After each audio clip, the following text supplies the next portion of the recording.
Hello, welcome to Yesterday's Airlines. Today we're going to be talking about the Airbus A318, and as you can see, NG Models have just sent me some samples for these, which I reviewed just a week or so ago in written form at the website. So if you haven't seen that review, check that out, because I'm not going to give these a full once over here. This is going to be a shorter video.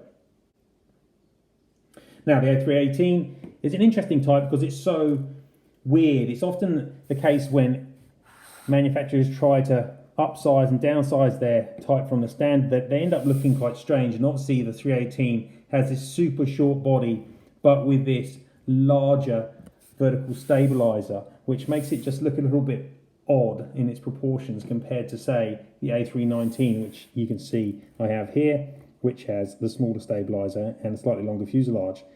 Now, the other thing obviously to point out here, and people went all over this when I posted this on Instagram, these pictures, is obviously that these samples have got shark lids on.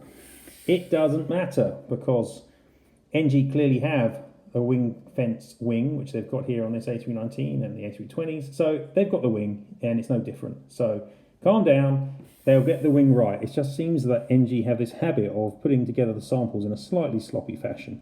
And in this case, they've put shark lid wings on. Hey, because they felt like it. And actually, as it turns out, there was a single A318 which did have shark lids fitted for a while. It was the last production aircraft. Not one that had the Pratt Whitney 6000s on though, it was the one that had the CFM, so it looked more like this, and only wore them for a little while before it was delivered as a corporate jet. Okay, as always, check out Yesterday's Airlines, subscribe to the channel, enjoy the Facebook at Yesterday Airlines and my Instagram at Yesterday Airlines, but let's have a quick look around the A318 and check out these in some detail. So I'll start with the version which has the Pratt Whitney 6000 series engines attached to it. These are unique to the Airbus A318 because they're not available on any of the other baby buses. You can see that the shape of the engines is longer and thinner than the IAE V2500s, which look otherwise slightly similar, but when you see them combined side by side, they actually don't look that similar. As you can see, or I put these ones next to them, you see the IAE engines on these A319 look a lot chunkier. But they weren't very successful. Only the A318s ordered by LAN wore these, and they were later operated, I think, by Aviationgeek. So they're not especially common, but nonetheless, it's great that NG has made all of the engine versions. And you can see, looking across the mould, that most details this Airbus A318 shares the same features and look and feel as the Airbus A320 series, which I reviewed not long ago. So there's not a huge amount to say about the fuselage shape or the wings or the undercarriage because they are the same. The only different points here are the engines on this version and, of course, the vertical stabilizer. But obviously, and that the fuselage is shorter, but you knew that. So let's have a look at this vertical stab.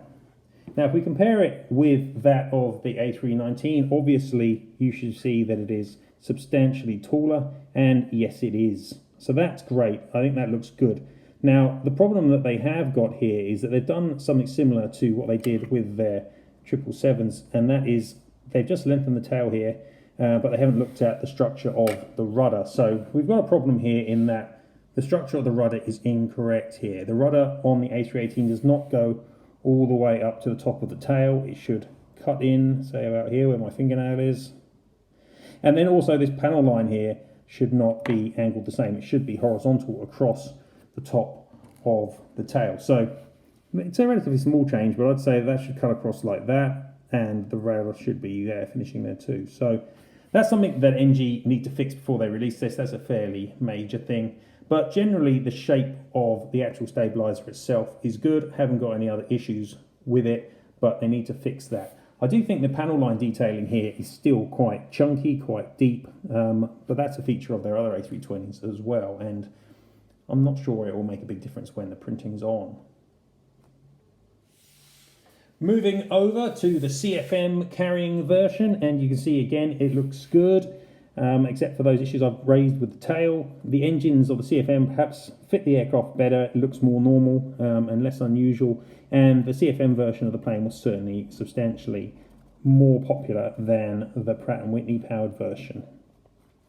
Indeed, like I say, only LAN ordered the Pratts. Everyone else went for the CFM, which I guess is a tried and trusted engine.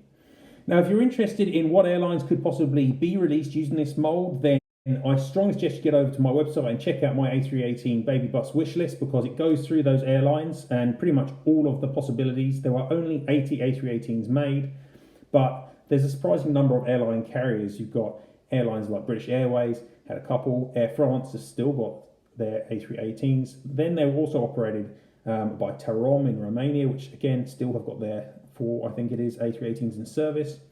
Moving out of Europe though, and you've got Mexicana, which operated a reasonably sized fleet and wore 3 different livery versions. You've got Frontier, the launch customer, which had 12 different animal-themed versions of the livery. And then you in South America, you've got the TAM and Avianca, and Avianca Brazil as well. And a couple of the land ones even ended, I think, at LAN Ecuador too for a time. So there's a decent number of airline possibilities. And then on top of that, you've got at least 20 aircraft which have been finished as business jets. So those aircraft, again, have quite an interesting range of schemes, though they don't fit too well into my criteria.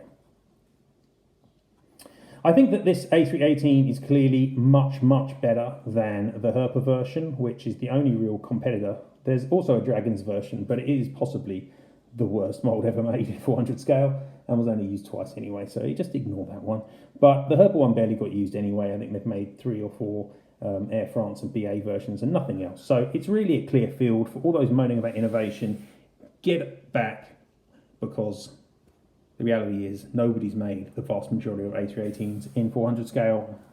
I'd say that was innovation to release the mould when the likes of Phoenix and JC and Aeroclassics couldn't be bothered. So I think that it's great to have an A318. There's a couple of potentials there which I'd be interested in getting, especially the Mexicanas, but I have to say I'm tempted by the Frontiers as well. The mould is looking really good. Just need to fix that tail top and it will be awesome. Okay, well, I told you this video will be shorter, less of me wittering on, but hopefully you've still got a good look at the mould samples. I'm quite pleased with this A318. I think it's going to be good. Just need to fix the tail.